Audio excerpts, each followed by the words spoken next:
Hello, today I'm going to share a common vitamin deficiency that can cause all of these problems. I'll read them out in a moment, and I'm going to tell you how to test for it properly and how to treat it, basically. So weak, a lot of people are weak. Fatigued, this is a massive problem. Palpitations, rapid heartbeats, short of breath, sore red tongue that's kind of a bit swollen and beefy looking, nausea. And then if this goes on and on, this can lead to paresthesia, so numbness and tingling in the feet, balance problems, mood problems. It's like irritability, depression, confusion, even vision disturbance as well. In that case, it can actually become permanent because of permanent damage to your nervous system. So a lot of you probably already recognize the symptoms if you're into health. These are all signs of vitamin B12 deficiency. Now, shortness of breath, palpitations, fatigue, weakness, they have hundreds of causes. Vitamin B12 deficiency is just one of them. But this is something that's very easy to try and do something about. I mean, if you have a sore red tongue, it's a giveaway. Basically, that it's almost certainly B12. Now, so if you have these symptoms, it's likely you have B12 deficiency, but maybe you want to check a little bit further. So what can you do? Well, you could have a blood test. But here's the problem. This is something that I did some research in myself when I had a patient who had really massively high B12, and his doctor thought it might be because of the supplement he was on, but it was actually a sign of something else. Because what you find in your blood, B12 wise, may not have anything to do with what's actually inside your cells or what your body is actually using. So for instance, you could have really high B12 in your blood because it's trying to pump it towards your hands and your feet, towards your peripheral tissues. It can also be high for other reasons, like we're talking about really high, off the scale high. But if it's low, that may still be completely normal and may not have anything to do with you needing B12. So if you have low B12 on a normal serum blood test, but you don't have any of these symptoms, then you probably don't have a B12 deficiency. But this is what you can look at, okay? Because again, you may not have any symptoms, but there's something called your MCV, which is basically how big your red blood cells are.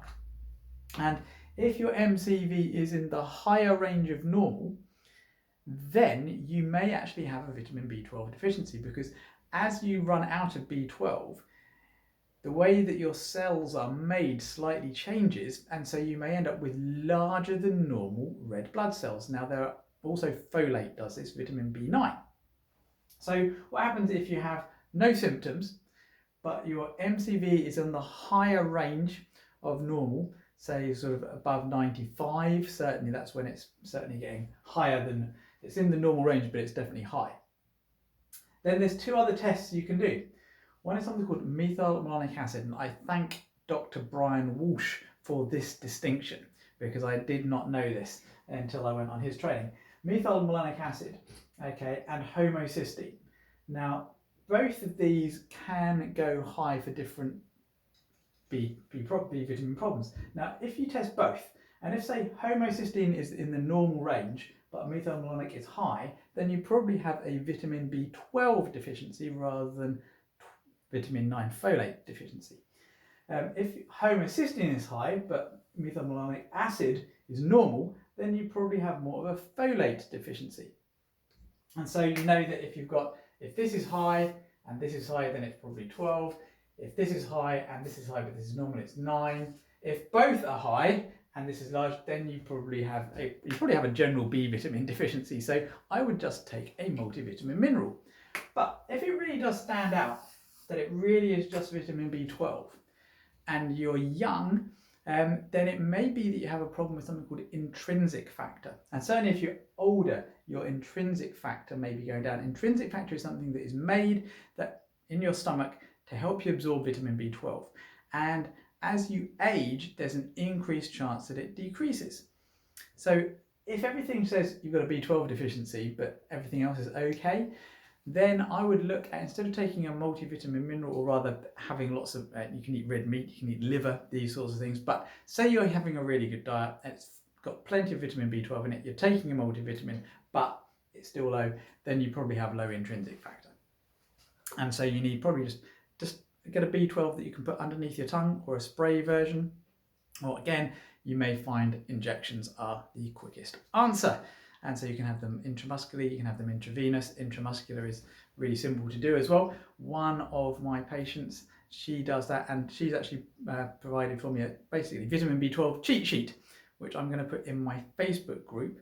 So look below or look around for a link to join my Facebook group, or just go onto Facebook and look for the Health Lab 7. So the Health Lab 7. And also just look for me, Chris Pickard. So if you're generally low in vitamins, then you probably need to improve your diet and take a multivitamin. If everything points to just B12, and again, symptoms, you've got the symptoms, you've got this. Well, if you've got the symptoms, it's worth taking a multivitamin anyway. But if you have no symptoms, but this all shows up, then it's probably worth doing something. But if you have no symptoms and your B12 is low, but everything else is actually completely fine. And again, medical doctors don't actually know how to spot this. I know this because there are some things that I see on blood tests from patients that are completely wrong. They're completely out of the range that doctors look at. Completely out of the range. But the doctors do nothing. And I thought, this can't be right. This can't be right. So I actually asked one of my patients, who's a GP, and and a few of them have actually confirmed that they don't actually have very much training on understanding blood tests. So just going on a blood test and what your doctor's opinion is can actually be very limiting, because strangely enough, most medical doctors don't have very much training in actually interpreting what your blood tests mean, which is why they often say there's nothing wrong or it's normal, even though if you actually had it printed out, you'd see all this red on it and all these problems saying there's a problem, but the lab said it's okay for some reason. Now, there's numerous reasons why this happens. So basically, if you're feeling ill, if you have a problem and the doctor says it's all normal, and they say, oh, this is normal, but you're feeling rubbish, then there is probably something there and I can help. So reach out, maybe through the Facebook group, or I'll put up one of the links where you can actually reach out to me and we can actually have a look at your blood tests for you as well. This is not a free service because I don't have time to do all of this for free, but watch some of my other videos. Okay, be well, bye for now.